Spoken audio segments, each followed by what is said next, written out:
நண்பர்களே, இன்னைக்கு உங்கள சந்திக்கிறது எனக்கு ரொம்ப சந்தோஷம். இந்த தளத்துக்கு நீங்க வந்ததுக்கு நன்றி. உங்களுக்காக ஆண்டவர் நெறைய விஷயங்கள வச்சிருக்கிறாருன்றத உங்ககிட்ட பகிர்ந்துக்க நான் விரும்புறேன். இன்னைக்கு உங்க கூட நான் பேச வேண்டிய விஷயத்துக்குள்ள போறதுக்கு முன்னாடி, சில விஷயங்கள சொல்லிக்க விரும்புறேன்.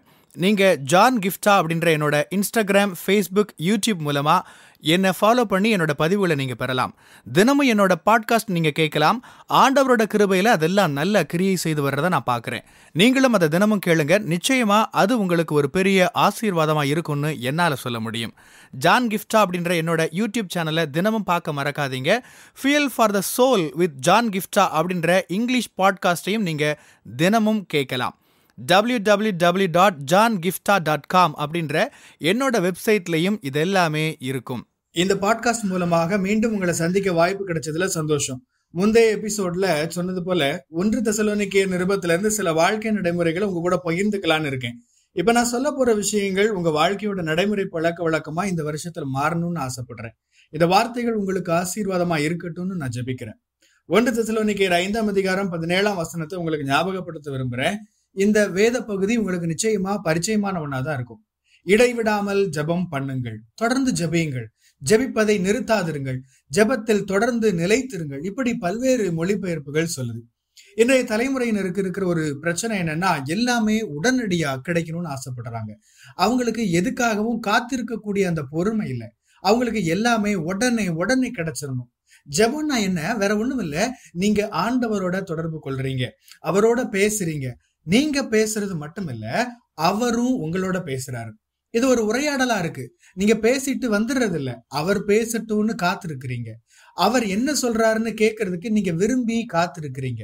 வேதம் என்ன சொல்லுது? இடைவிடாமல் ஜெபம் பண்ணுங்கள், எப்போதும் ஜெபம் பண்ணுங்கள். அப்படி ஒரு ஜெபிக்கிற ஒரு பழக்கத்தை உங்களோட பழக்கமா ஏற்படுத்திக்கோங்க. நம்ம எல்லாருமே ஜெபிக்கிறதுக்குன்னு ஒரு நேரத்தை ஒதுக்கி வச்சுக்கணும். அதை நான் மறுக்கவே இல்லை. அது நிச்சயம் அவசியம். கண்டிப்பா நேரம் ஒதுக்கி நாம ஜெபிக்கணும்.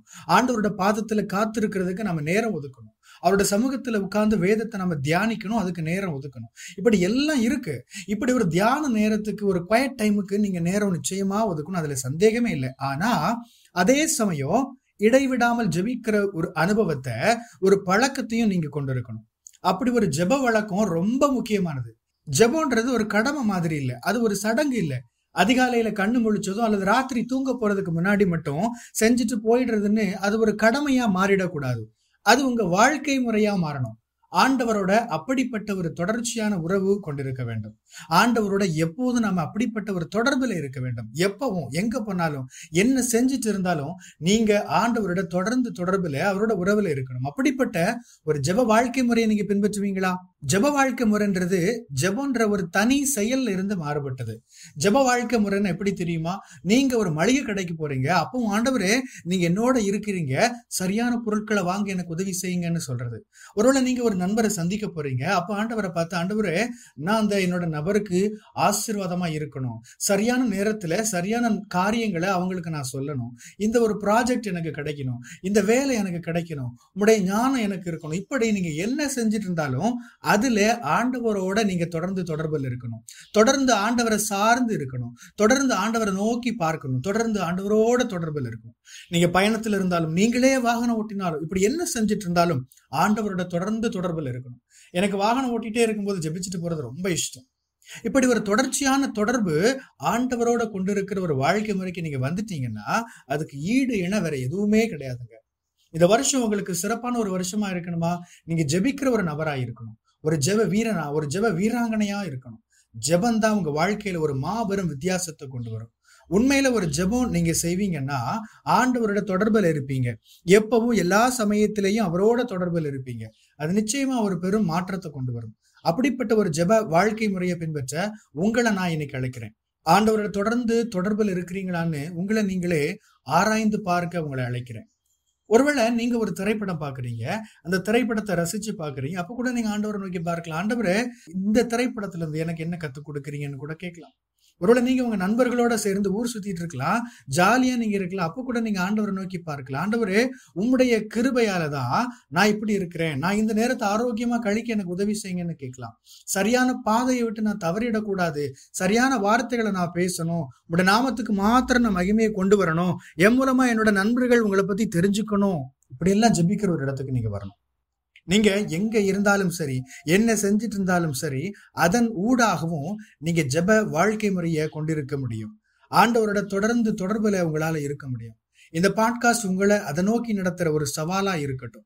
இந்த புதிய வருஷத்துல நீங்க இப்படிப்பட்ட ஒரு வாழ்க்கை முறையை உங்க வாழ்க்கையில முக்கியப்படுத்துங்க. இடைவிடாமல் ஜெபம் பண்ணுங்கள். எப்போதும் ஜெபிக்கிற ஒரு வாழ்க்கை முறையை கொண்டிருங்க. ஆண்டவரோட அப்படிப்பட்ட ஒரு தொடர்பு கொண்டிருங்க. நீதிமான் செய்யும் ஊக்கமான வேண்டுதல் மிகவும் பலனுள்ளதா இருக்கிறதுன்னு வேதம் சொல்லுது. நீங்க தொடர்ந்து ஜெபிச்சா, தொடர்ந்து ஆண்டவரோட உறவுல இருந்தா, அது நிச்சயமா உங்க வாழ்க்கைக்கு மிகவும் பலனுள்ளதா இருக்கும். நீங்க எதிர்பார்க்காத ஒரு அடுத்த நிலைக்கு நேரே உங்க வாழ்க்கை மாறும். நீங்க எங்க போனாலும் அநேகருக்கு ஆசீர்வாதமா இருப்பீங்க. ஆமென். கர்த்தர் உங்களை ஆசீர்வதிப்பாராக. உங்களுடைய பகுதிகளில் பிரசங்கிக்க என்னை அழைக்க நீங்க விரும்பினா டிஸ்கிரிப்ஷன்ல இருக்கிற இமெயில் மூலமா என்ன நீங்க தொடர்பு கொள்ளலாம். பிரியமானவங்களே, இந்த செய்தி மூலமா நீங்க உற்சாகம் அடைஞ்சிருப்பீங்க, ஆசீர்வதிக்கப்பட்டிருப்பீங்கன்னு விசுவாசிக்கிறேன். திரும்பவும் ஞாபகப்படுத்துறேன், நீங்க ஜான் கிஃப்டா அப்படின்ற என்னோட இன்ஸ்டாகிராம், ஃபேஸ்புக், யூடியூப் மூலமா என்னை ஃபாலோ பண்ணி என்னோட பதிவுகளை பெறலாம். ஜான் கிஃப்டா அப்படின்ற என்னோட யூடியூப் சேனலை தினமும் பார்க்க மறக்காதீங்க. Fuel for the soul with John கிஃப்டா அப்படின்ற இங்கிலீஷ் பாட்காஸ்டையும் நீங்க தினமும் கேட்கலாம். பாட்காஸ்ட் எபிசோடுக்கு நீங்க உங்களோட ரேட்டிங், ரிவ்யூ கொடுத்து ஷேர் பண்ண மறக்காதீங்க. www.johngifta.com அப்படின்ற என்னோட வெப்சைட்லையும் இது எல்லாமே இருக்கும். இந்த ஊழியத்தால நீங்க ஆசீர்வதிக்கப்பட்டிருந்து மற்றவங்களுக்கும் இதே ஆசீர்வாதம் சேரணும்னு விரும்பினா, நீங்களும் எங்க கூட சேர்ந்து ஆண்டவரோட ராஜ்யத்தை கட்டுற இந்த பணியை உங்களோட நிதி ஆதரவு மூலமாகவும் தாங்கலாம். கூகுள் பே அல்லது நெட் பேங்கிங் அல்லது பேபால் மூலமா நீங்க ஆதரவு தரலாம். எல்லா விவரங்களையும் டிஸ்கிரிப்ஷன்ல நீங்க பார்க்கலாம். ஆண்டவர் உங்களை ஆசீர்வதிப்பாராக.